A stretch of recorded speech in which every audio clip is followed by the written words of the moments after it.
Good evening again, everyone, and welcome. Welcome to the Education Committee meeting for October 19th, 2022. We observe that we have an action-packed schedule agenda for this evening, and we will move forward without further ado. I am at this point in time going to turn it over to Ms. Brown to move us forward if there's any preliminary expectations, requests that she has at this point in time. Good evening. There are no preliminary requests. We're going to move right to our data for for school year 21-22, presented by Dr. Mark Lewis. Thank you.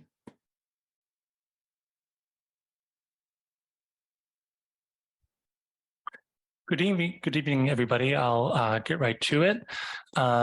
So this slide shows some of the details about this analysis. I'm just going to quickly summarize it. As Ms. Brown said, this is state assessment data from the previous school year, which includes PSSA, in some cases PASA, the alternative assessment for students with some special needs, and the Keystones.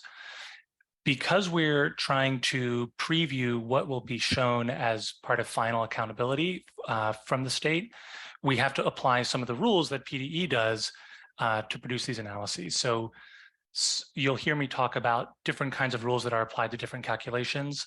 I may not get to all of the details about what, how they all work, but these slides can serve as a reference for all of that. So there are attribution rules for these results, like students needing to be enrolled for a full academic year. In other words, the state, we might test someone who joins right before the PSSAs begin, but the state won't include their results in overall accountability for the district because they've just arrived. However, what we're talking about, these are the sort of the normal pre-COVID-19 rules for attribution and participation. So you'll hear me discuss schools that met or didn't meet participation targets for state assessments. There is also one new rule which affects some of the Keystone results from the high schools, which is students who took a Keystone trigger course in 2019-2020, when everything was so severely impacted by COVID, are ultimately excluded from that 11th grade accountability calculation. That has an impact on how many Algebra 1 results you'll see later on. And as I said, some of these calculations are previews of what will appear on the Future Ready Index. PDE's official preview has been delayed this year for various reasons, and we expect we're days or weeks away from seeing that preview, which we'll use to confirm some of these results.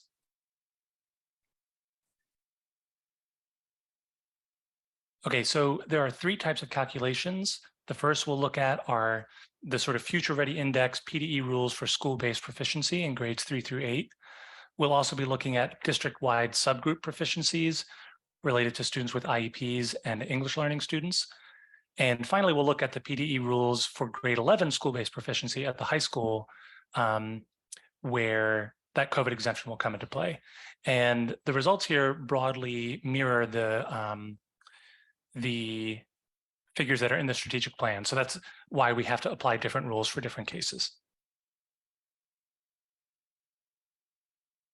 Okay, so this is a quick visual illustration of the participation rules, since these will impact the results from a number of schools. PDE knows that we can't test we're not going to test every single student. Things happen, but they have a target of testing 95% of eligible students. If we test under 95% of eligible students at a school within a subject, they count students we weren't able to test as non-proficient. So this chart shows two hypothetical schools, School A and School B.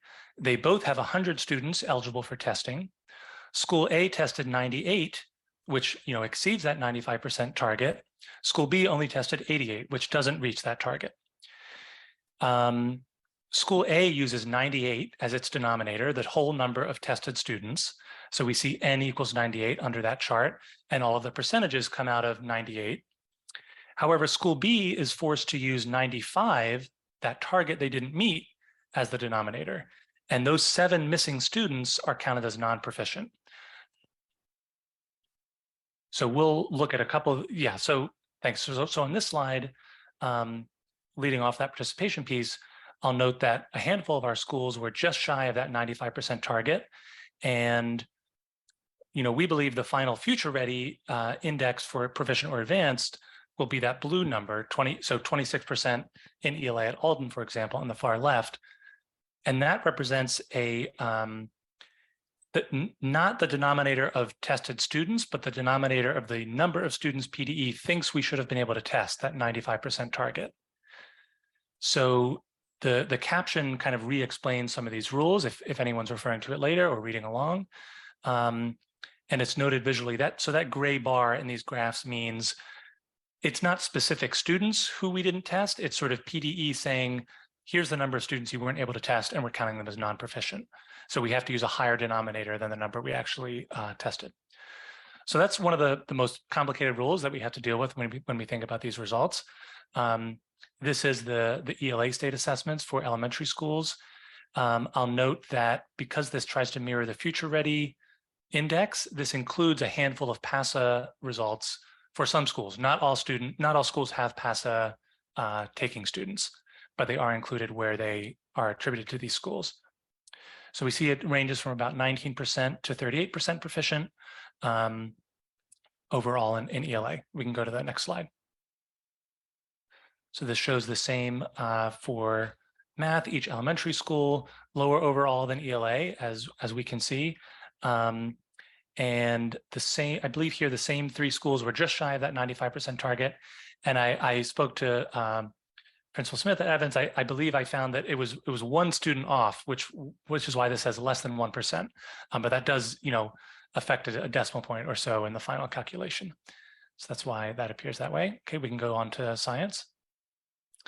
Okay, so these are our science results, which I see there's an error in that subtitle. It's only grade 4 for the elementary schools that test in science.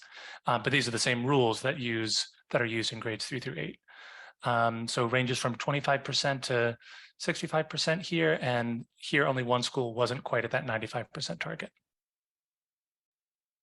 Okay, so the next three graphs show Penwood Middle School, which also was a couple percent shy of the 95%. So we had 29% proficient or advanced in ELA last year. We can go on to math with 3% proficient or advanced and about 12% basic. And again, there's that gray bar representing the shortfall in participation. We can go on to science. And so about 20% proficient in science. This is only 8th grade, but it uses the same rules as all of the other pieces we've just seen. And I should note at this point, because this question came up a couple times in conversation with principals, one of the things that was sort of first on people's mind is anybody who decided to opt out from testing by parental request or other reasons in the spring 21 to 22 school year. PDE only allows medical exemptions to be, so only medical emergencies are the exclusions that don't count as non-participation. So anyone who wasn't having a medical emergency is sort of eligible for participation, and even opt-outs will count against us in that way. We can head on to, okay, so we're moving into the set of slides, which is subgroups of students with IEPs, and then we'll see Ls after that. So kind of mirroring the strategic plan, the slides showing IEP students are broken down by grade level. And we'll get to the reasons why Ls are not. This uses a different kind of denominator because PDE doesn't have rules for looking at all your IEP students district-wide in 3rd grade. So there's no participation calculation here when we look at it district-wide. So this is a slightly different kind of denominator denoted by that caret symbol. So as the caption says, we get to sort of apply our own rules. This is saying the total number of tested students eligible for attribution. So this applies the full academic year criterion, as well as excluding any possible English learners in their first year of US schooling. There aren't any in this group, I believe, and the handful of medical emergencies that were in the data set. So this is a different kind of denominator than the other graphs, which is what that symbol is noting. So overall, as you can see, no grade level of IEP students in PSSA exceeds 10%. So this is certainly, an area where proficiency percentages are low. We can go to the next slide with math. So here, it's even lower in some grades, 5th, 7th, and 8th grade. Although this is a somewhat small number of students, and we might see a lot of fluctuation as we track this year to year, grade to grade. It is of course concerning that we have no proficient students with IEPs in some of those grades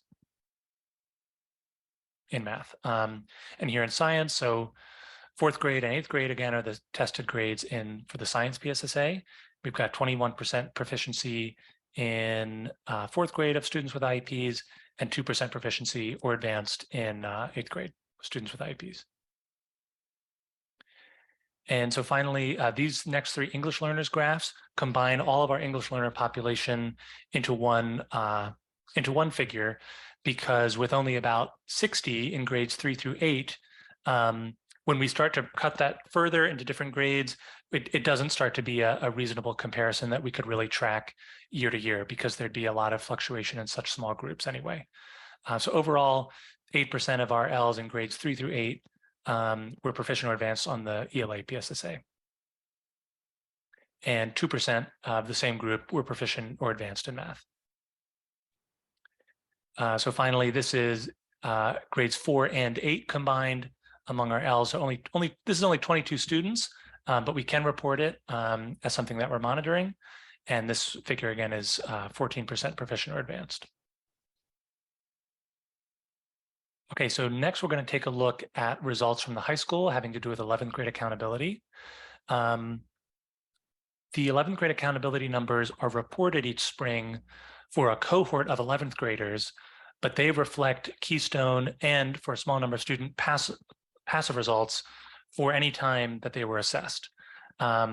If you take the PASA in 11th grade, you take it in 11th grade to clarify, but the Keystone results could be from any year that you took a trigger course. I'll note, I kind of previewed this earlier, the denominator for Algebra 1 results is especially small because a lot of students in the spring 2022 cohort were taking algebra during the COVID year where PDE grants these exemptions. And before so I also want to note again that the section of non-participation is large in these figures, but I just want to remind everyone that people who were taking a trigger course that year and opted out of testing for any reason other than a medical emergency would be counted as a non-participant. PDE doesn't make it easier for us when we have a lot of parental opt-outs, for example. So this figure shows that 27. So this figure reports that PDE should be calculating that 27% of our 11th grade cohort was proficient or advanced in the literature, Keystone, or ELA PASA. That number comes from coming up with 349 as the number of students we should have tested.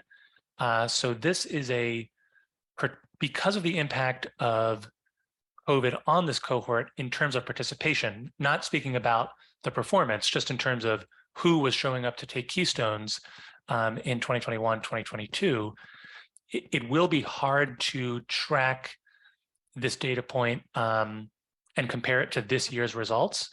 And it's a challenge that a lot of, that every district in Pennsylvania is facing. So this is certainly a strange year for results, even though all the normal rules are back. Their impact on the Keystone results, the 11th grade accountability results, leads to some extra caveats. So this is literature and ELA. We can go to the next slide. So again, this denominator is very small. 95 is the number of students who were eligible for 11th grade accountability in algebra and did not receive a COVID exemption for reasons that they took Algebra 1 during 1920. So that's why this is so small. The figure that we believe PDE will come up with is 35% proficient or advanced. And finally, in biology and science, the figure is 14% proficient or advanced. Okay, and I'll pause here for a couple minutes of questions.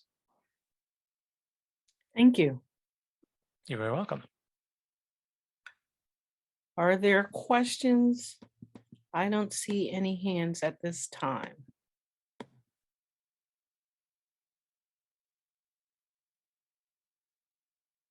Seeing none, we can continue to proceed forward with the Future Ready.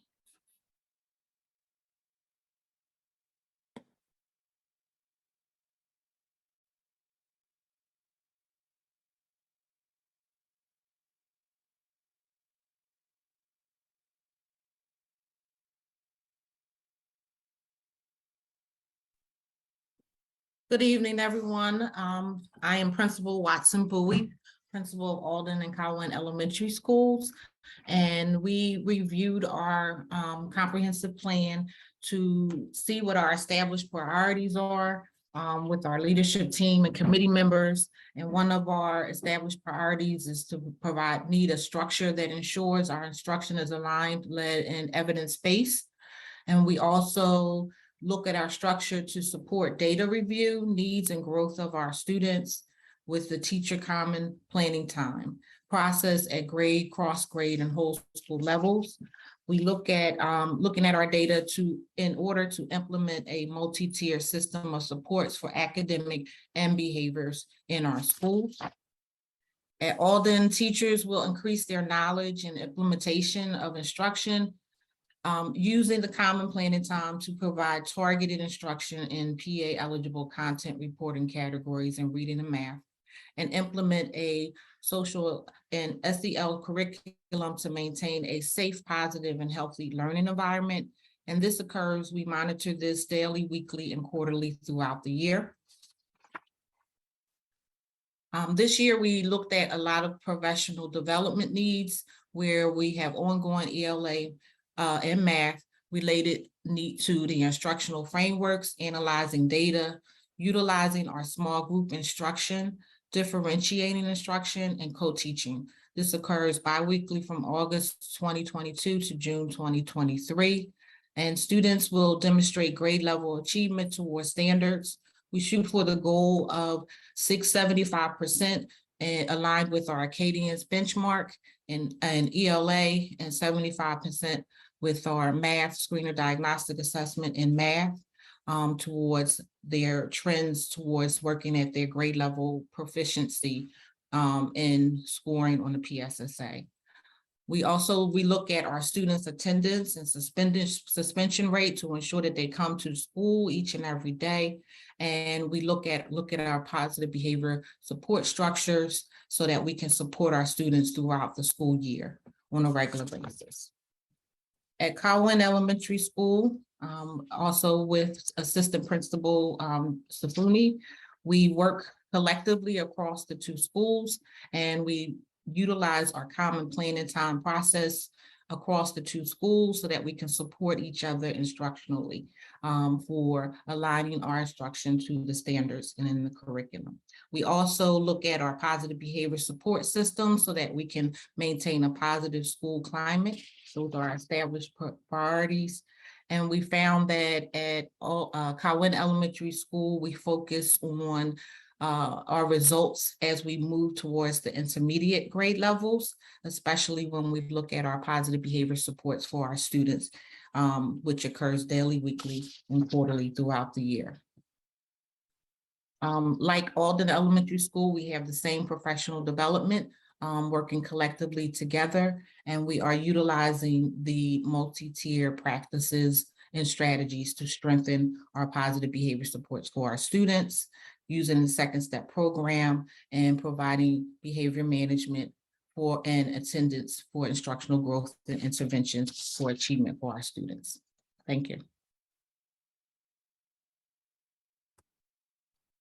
Good evening, everyone. I'm Rakiba Birch, Principal of Ardmore Avenue Elementary School. Again, as Principal Watson Bowie spoke, this was a collaborative process with the leadership team combined with the steering committee. We looked at our data and we decided to go very focused in our approach.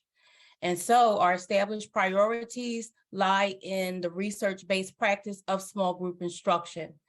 For example, we will be focusing on strengthening a targeted word work portion of the lesson, the ELA lesson, which is a part of our district's instructional framework.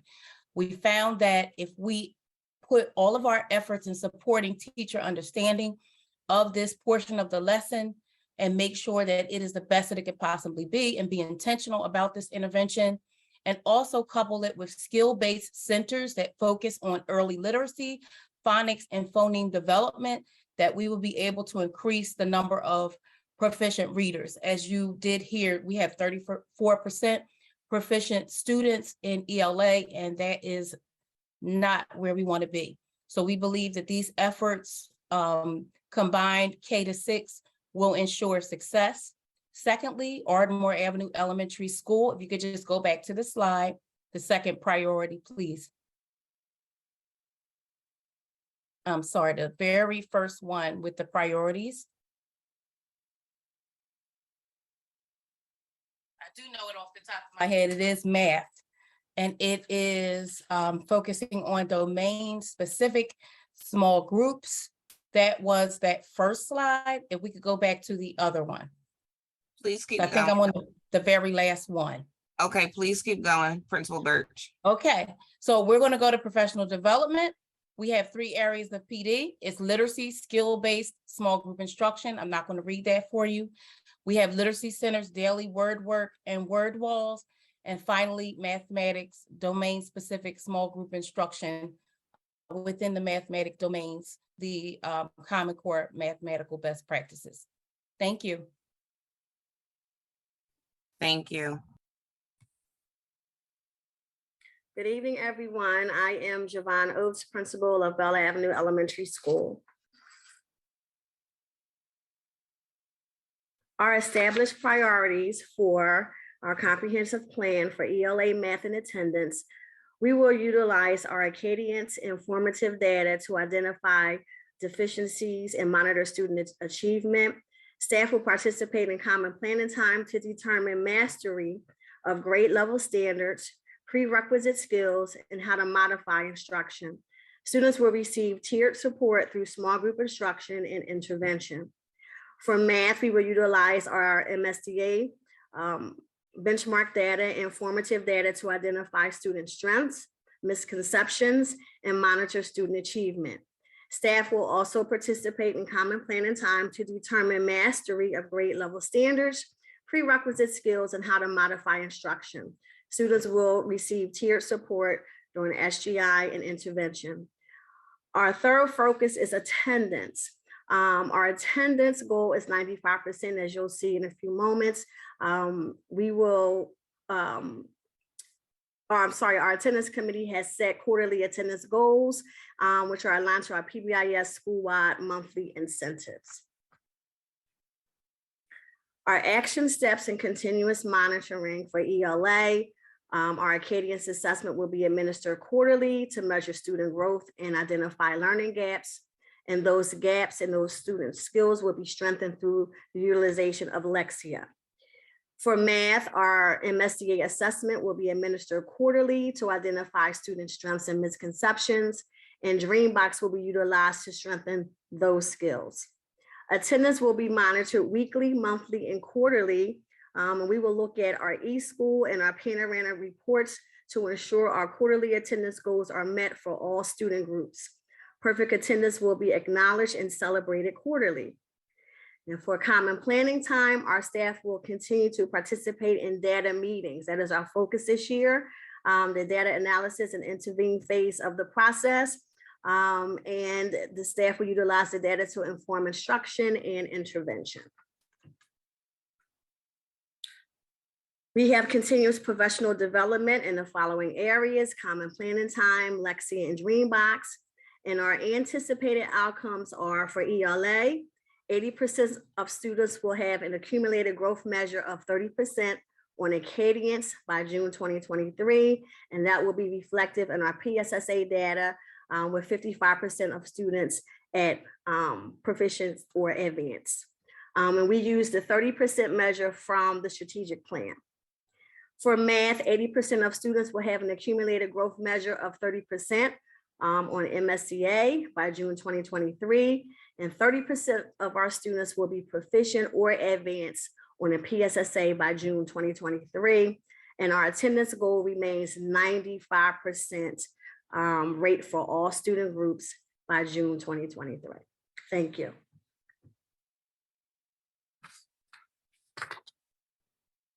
Good evening. My name is Dr. Nakia Williams. I'm the principal at East Lansdowne Elementary.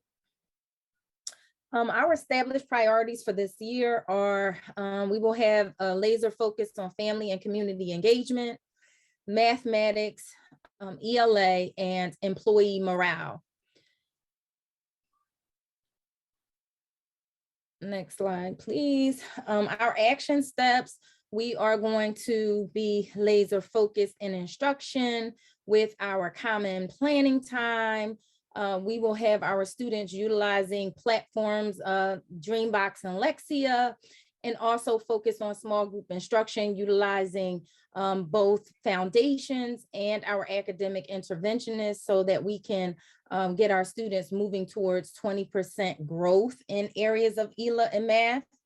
Our goal is to see a 10% increase in the number of families involved across activities. And we want to see our staff far more engaged. By 75%, our staff will, on surveys throughout the course of the year, communicate feeling valued and happy in reference to the work that they do. Our professional development and anticipated outcomes, we will be providing ongoing professional development for our staff, utilizing the platforms aforementioned, so that we are all really deepening our understanding and knowledge so that we can push towards our goal of 20% increase in these areas. Thank you. Good evening. My name is Catherine Smith. I'm the principal at Evans Elementary. For this year, our established priorities, we are sticking with math and ELA. We'd like to look at both subjects through the focus of small group instruction and the intervention period, which we added this year. The small group instruction will be a tier 1 support. So that will be a universal support for all our students. During that time in both math and ELA, teachers focus on grade level standards and helping children access those standards. That goes for our special education population as well. Our intervention period is a tier 2 support, which is a targeted group intervention where we've looked at our benchmark data, our MSDA data, and our Acadience data. And we've delved deep into skills that students are lacking, and we are looking to fill those gaps with our intervention periods.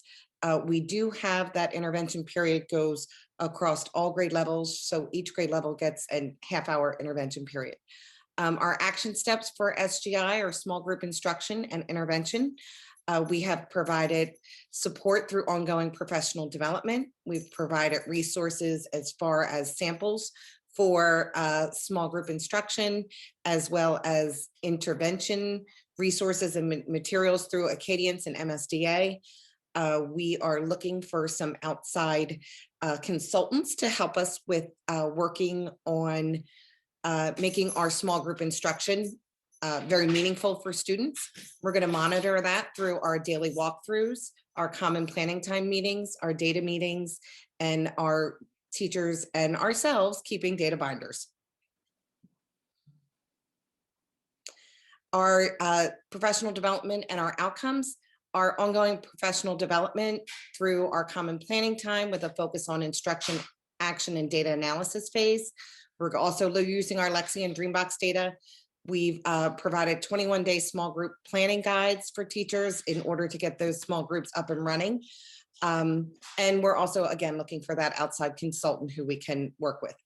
Our anticipated outcomes for the ELA, we are looking for 90% of our students to show 30% growth on Acadience by June, and 55% of our students to be proficient or advanced on the PSSA. And again, for math, again, we're looking for that 90% of our students to show that 30% growth on the MSDA by June, and 50% of our students to be proficient or advanced on the PSSA by June 2023. Good evening, everyone. I'm Audrey Field. I'm the principal at Parkland Elementary School. Hope you all are well. At Park Lane, our established goals continue to be the ones they have been for the last year: ELA, math, and climate. We're looking for increases in baseline data for our Acadians and MSDA of 10% increases. And for our climate, we're hoping to decrease our office referrals down by 10%. We're also hoping that our MTSS process will be set and in place, and that those students, 80% of those students will have a current intervention plan in place now that we have the Panorama system in place. We're hoping to use that and utilize it this year for our MTSS process. Our action steps will utilize all of the facilitators and academic leads that we have in our building, myself, my 2 facilitators, and my academic interventionists, as we review our assessment data, do instructional walkthroughs. Students, teachers are actually doing learning walks amongst themselves as well to look for the effective use of math and ELA framework. We're going to continue to ensure that the staff is aware of the steps for the MTSS process and have access to the required information that they need, and that the principal and the counselor and my social worker will be working with our bi-weekly MTSS team meetings to support students and families. For our professional development at Park Lane, we'll be offering more interventions and professional development around our Envision math that we use, our Wonders and small group instruction, as well as our outcomes to show that there's going to be continuous improvement during our quarterly review, and that 100% implementation of that plan is happening by June 2023. Since we just began it last year, we want to have everybody on board and doing what they need to be doing by the end of this school year. Thank you.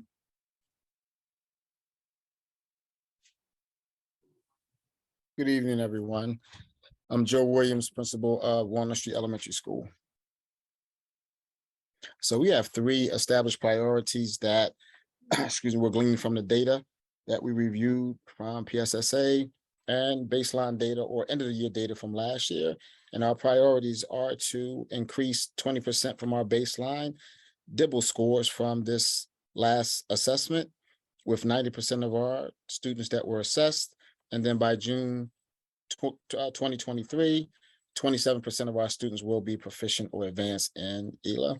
And for math, same percentage of increase from the baseline that we just received, and 90% with, excuse me, 90% of our students assessed. And then by June, we would like to see 15% of our kids proficient or advanced on the PSSA. And attendance is a focus for us as well.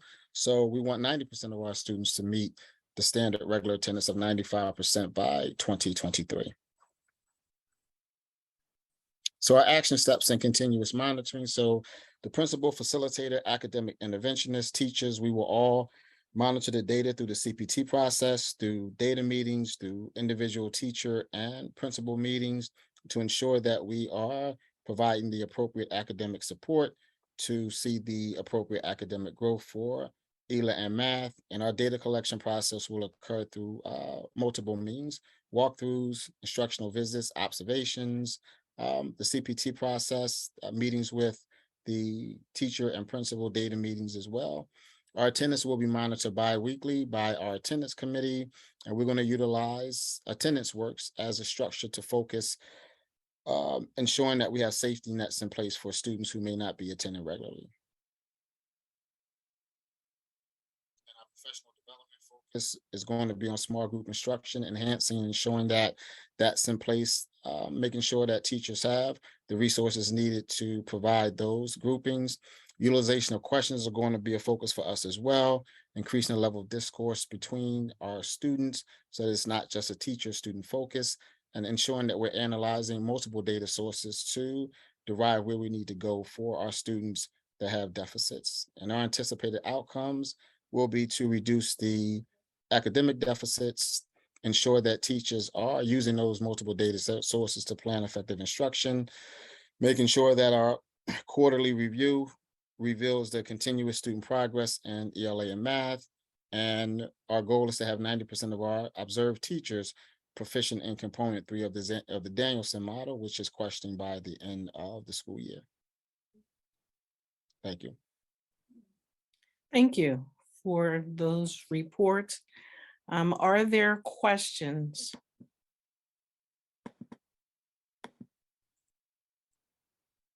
I do have one.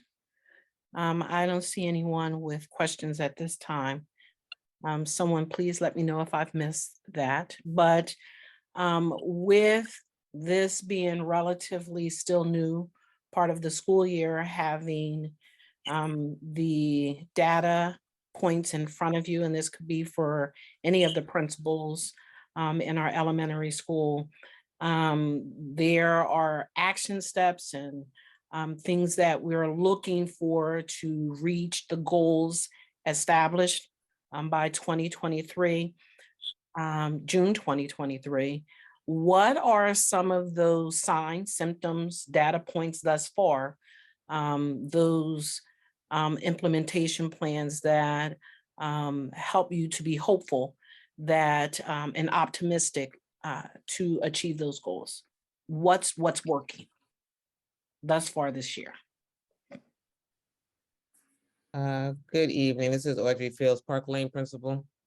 I know that what's working so far that I see is that my academic interventionists have already begun pulling students out to do small group instruction for students that we've identified that have a gap for literacy in our K-3 area. I know that our foundations tutor, thank you all very much, has begun. Yes, they started these today, and yesterday actually set up a room, pulled students yesterday and today, again with students that are being seen. And when they're going back to the classrooms, teachers can note and say, I saw, she did, he can say this now, he knows how to do. So we've done a lot in the first 30 days of school with this data that we had to begin with and the staff that we have in place. Thank you so much for that. Does anyone else? Yes. This is Oh, Dr. Watson. Sorry, Dr. Bowie. Watson Bowie. And I was gonna say that I've noticed that we've had a lot of support from our ELA and math supervisors that has given us a lot of information that we can come back to our teams and utilize on a daily basis. That has strengthened conversation amongst our staff with being a principal and having conversation with staff, being able to have the PD right at our fingertips to stop and support or coach, and to give like concrete examples of strategies that might help facilitate for them in the classroom, having the greatest impact on student achievement and instruction at that, depending on what topic they're actually working that's aligned to the standards. So I think that's huge for us in the William Penn School District.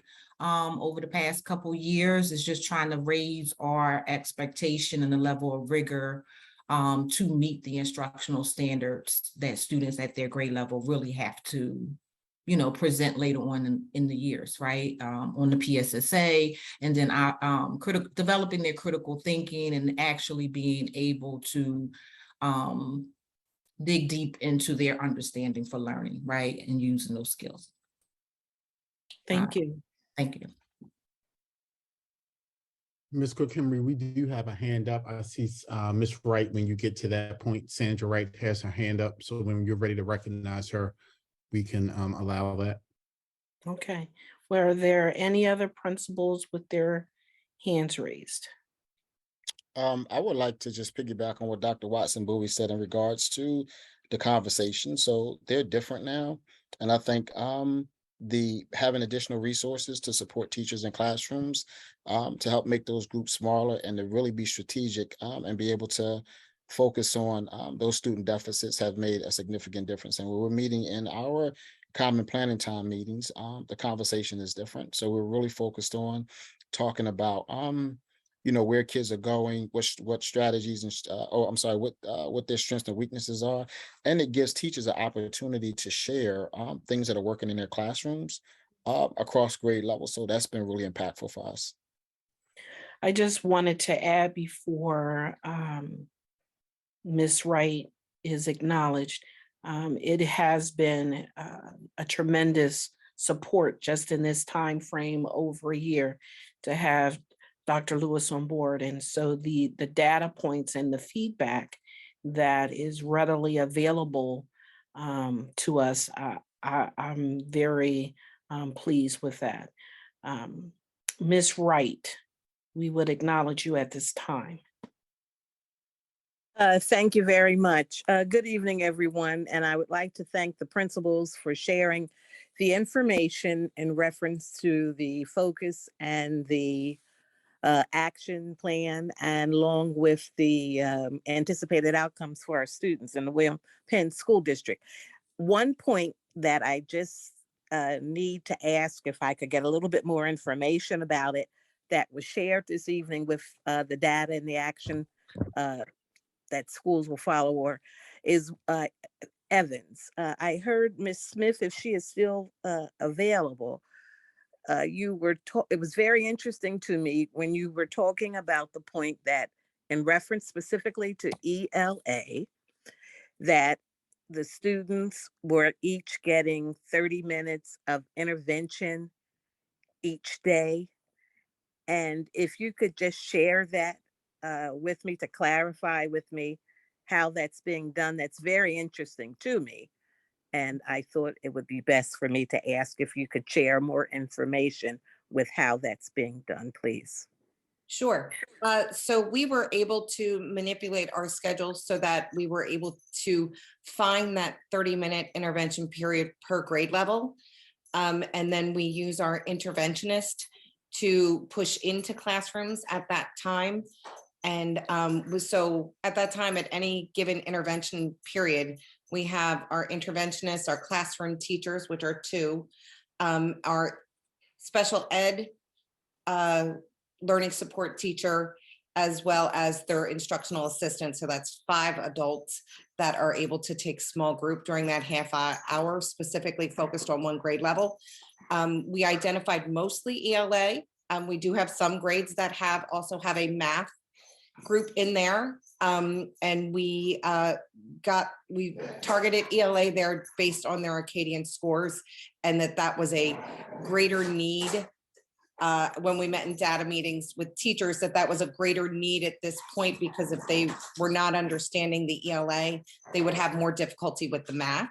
But we didn't forget math. So we are targeting math with our foundation tutors in grades 3 through 6, as well as we are going to look to start our Title I tutoring after school for math as well. I hope that answers your question. Thank you, Ms. Smith. I don't see any additional questions at this time. Ms. Brown, I'm going to turn it back over to you. Ms. Cook-Henry, I did want to just share one thing. Sure. One of the principals did speak to the fact that they have an academic interventionist, and I want to share this now so that it's not forgotten. I see that Jennifer is on, so that it's not forgotten at budget time. Just as a reminder that the academic interventionists are funded for 1 year, and we're utilizing ESSER dollars to have that resource in our schools. So that is a non-continuing funding stream. So I just want to make sure that I keep that in front of everyone. So when we get ready for that budget time, we will have more discussions about how we maintain that resource in our schools. Thank you for sharing. Ms. Brown.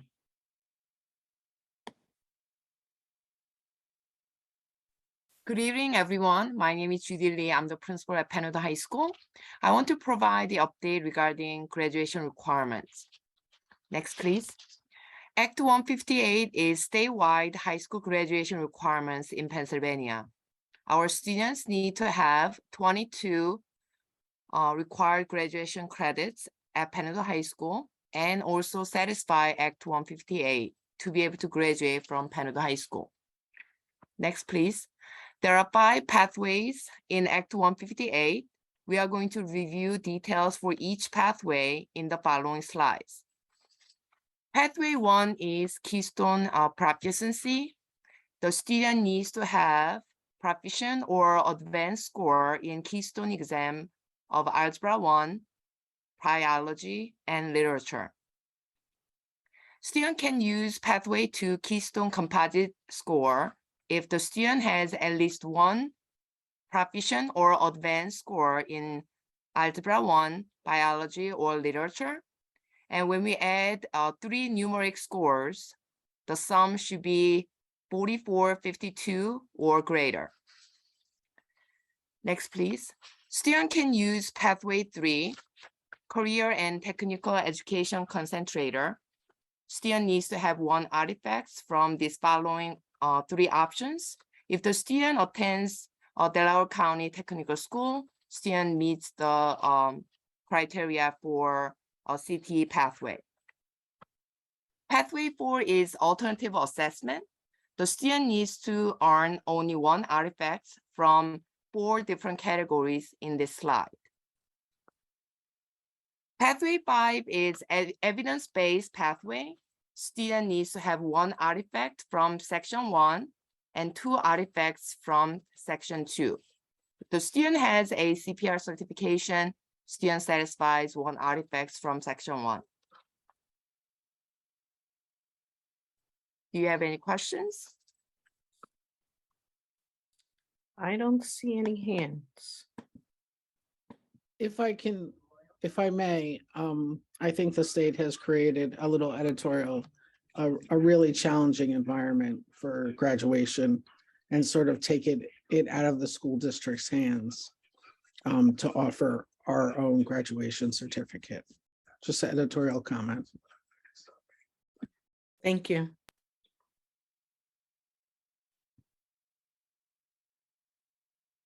Mr. Garvey? Hi, school counselor for Penwood High School. I think it's important with viewing the new state requirements that parents and all the stakeholders that are involved are aware that it's no longer just achieving our William Penn School District requirements. There needs to be a massive public display or showing parents and everybody that there is a new requirement that you have to do past these state requirements. So a lot of people are still operating under the old assumption and tradition that I do X, Y, and Z here in my core classes. This is what I need. I get my diploma. That could happen, but if you don't pass those state requirements, you don't get a diploma anymore. So it's not just one, it's both.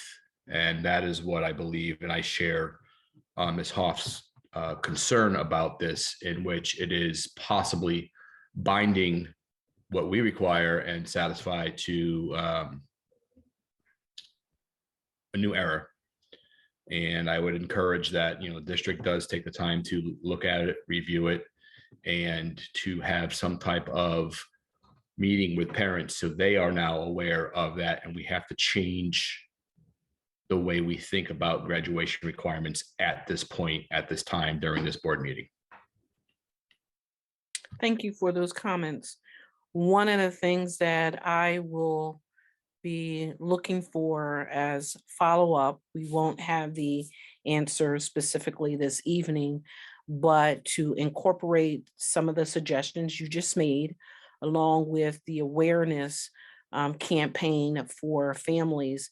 What are we as a district doing to make sure that we have, with due diligence, brought everyone along, especially students and parents, with the new requirements and how we need to educate them to ensure that it's not something that they feel surprised by towards or closer to a graduation day. So that's not for us to deliberate this evening, but nonetheless, one to deliberate to make sure that we're meeting the marks to inform and share this information with stakeholders, as was mentioned, and with particularly parents and students.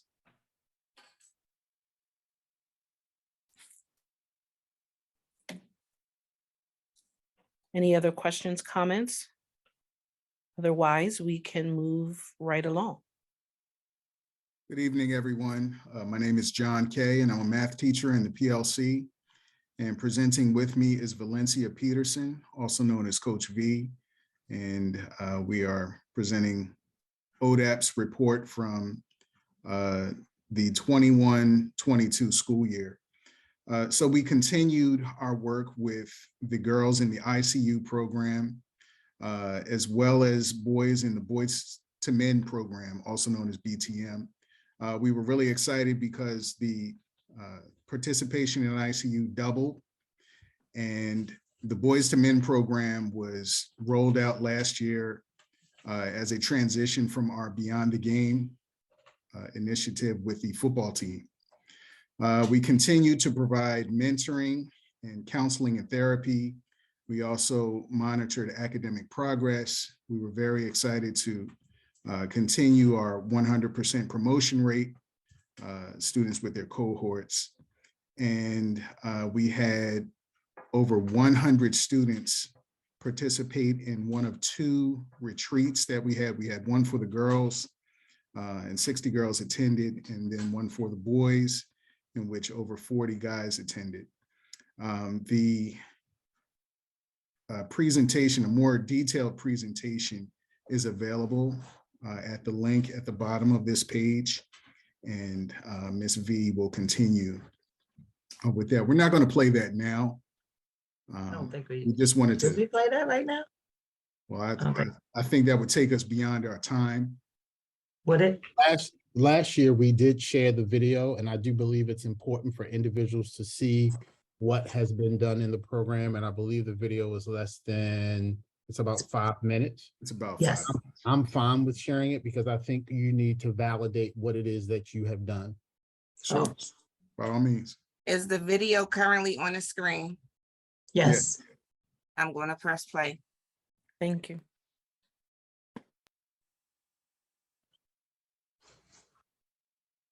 Can't hear it. Think we can hear it. So the reason why you probably aren't hearing it is because in Zoom, you have to press the button to the left when you start Zoom to allow for video. Was that done, Ms. Brown?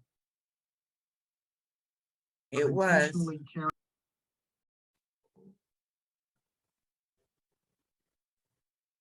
Ms. Brown, I think when you unmuted, we may have been able to hear some of the video.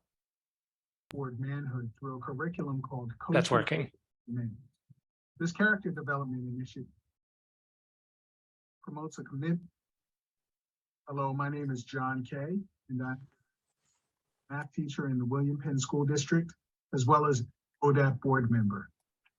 This is the annual report for ODAP's work Penn High School students for the 2021-2022 school year.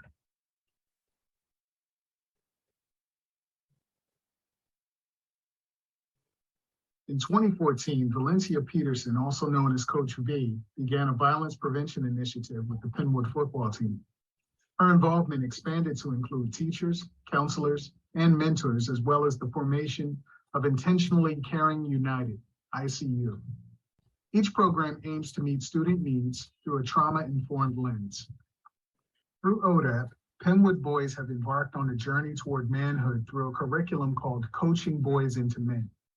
This character development initiative promotes a commitment to end violence toward women and girls in the community. They met weekly, and activities culminated in an annual retreat. The program has become known as Boys to Men, and it is offered to all male students with a focus on identity, self-regulation, family, and community.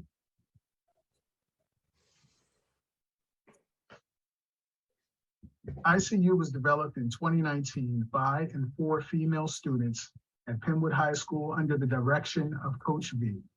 It functions through three main components: weekly meetings, professional counseling and therapy, and personal mentorship. The next few slides will describe each of these in detail. Meetings were held each Tuesday for 34 weeks, many of which fell on holidays. The topics covered were not limited to those listed here. After a virtual invitation to all female students, 66 young ladies responded to our initial survey. We ended the year with 62 regular attendees who averaged about 18 meetings each. The data in this presentation came from this group. Responses indicated that 93% of them found these meetings meaningful. Dewan Short, a licensed clinical social worker, continued to provide group and individual therapy, which were available to every ICU member at no cost. ICU mentors are carefully vetted through various sources. Mentors were paired with mentees based on interests and career goals, and they provided guidance, accountability, and support with a personal touch. Mentoring interactions were logged in detail to include names and dates, wellness checks, the engagement level of mentees, as well as mentor notes. In May of this year, we held our second annual ICU retreat in the camp at Old Mill in Honeybrook, Pennsylvania. It was a rejuvenating experience for the young ladies and their mentors. Most of the pictures in this presentation were taken at the retreat. We conducted pre and post surveys and compiled academic data to gain feedback and assess our impact. Here's what we found. There were significant increases in the understanding of trauma, the handling of stress, and the number of students who had a predetermined self-care plan. We also saw reported growth in the self-esteem of the majority of members, as noted in their responses to questions developed by Nemours Kids Health. The responses indicating strong self-esteem, circled in green, increased significantly.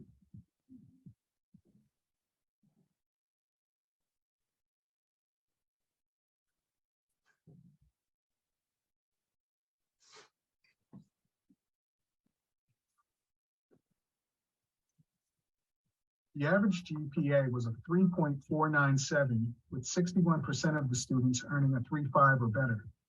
69% of ICU members took AP or honors classes, and many earned awards and scholarships. There were no dropouts. All members were promoted with their cohorts, including our graduating seniors, with 94% accepted into four-year institutions. Our mentees gave favorable feedback regarding the mentors, who often went above and beyond to answer the call to mentorship.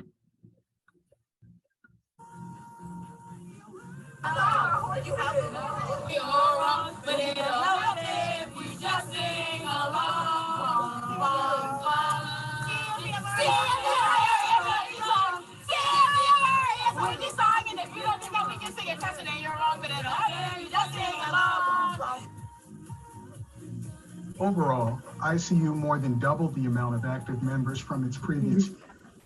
The depth of interaction and the values shared have slowly begun to change the school climate. Most importantly, ICU members will not only return to the program next year, but they intend to bring friends. Wow.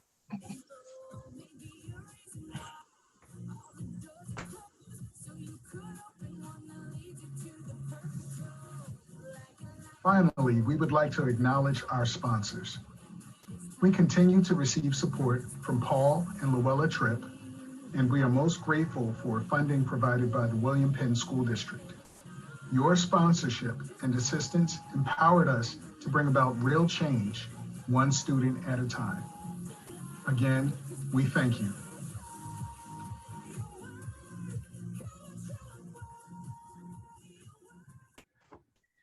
I just want to quickly just add to this that, this school year, first of all, to be the extended hands and feet of the William Penn School District is strictly my honor, with all the young men and the young girls that we're working with. And true to form, our girls have definitely brought in more girls. We have signed up in our group class from 115 girls right now. We have 95 that came, and yesterday our attendance was 71 girls coming. Every Tuesday, girls are coming and they're showing up and they're bringing their friends. Some of the things that we're concentrating on heavily is the mental health of the girls. They're going through different things, and we want to make sure that they feel seen. I see you. The other thing, just quickly, just saying that I've definitely made a real effort to build a task force in the school, as well as outside of the school, with Mrs. Felder, Mr. Mahoney, I think that's his last name, and different ones in the school, to make sure that we're on the same page and meeting. If something goes on with a student, I will know with Ms. Tracy, with their attendance. Like, we are really spending a lot of time checking on these girls and what's going on with them and what they need and what they're lacking. One of the big things that we're going to try to do this year too is reach out more toward the parents. One of our big endeavors is going to be to invite the parents of these girls to some kind of outing. When, I don't know, but I feel strongly that our girls, their parents, some of them really want to be involved and know what their girls are doing. So again, it's an honor to be an extension of the William Penn School District and loving on the girls and working with like Ms. Felder and different ones in the school to be on the same page with the girls and the guys now, because BTM is a new thing. BTM, they have like running 50 boys coming every Thursday. 50 boys are coming every Thursday. They're transitioning from the football team into BTM, Boys to Men. And so what we're doing there, Mr. K is running that. And we're doing the same exact thing for the boys as we do on the girl. We're bringing a therapist in once a month to talk with the boys. We're bringing a therapist in, you know, just have group therapy because they don't want to have it one-on-one. But we're really trying to change a culture really slowly where girls are, you know, and boys are just walking around with a different kind of set of mind because they're being seen. So it's really an honor to be doing this. And I'm so proud of the girls and the guys that we're working with and all the progress we are making. And we are making progress. I can tell you that right now. We really are. It's really good. That's what I can say. It's really good. Thank you. That really does warm my heart. And also the work that you're doing in these two identified programs. And just personally, I'm working on some efforts outside to bring more support for these kinds of programs to our district. So thank you for all that you are doing in this area. Are there? Can I just say one other thing to the principals here for the elementary schools? My girls have expressed desire to come and talk to your girls about ICU and their next step, to have them something to look forward to. So eventually I'm going to be reaching out to you to have the girls from ICU come to your elementary, just having something for them to look up to with the ICU girls. I think it would be a nice initiative. So I just wanted to throw that out there because that's something the girls wants to do and I agree with them. Introduce them early. Are there other questions?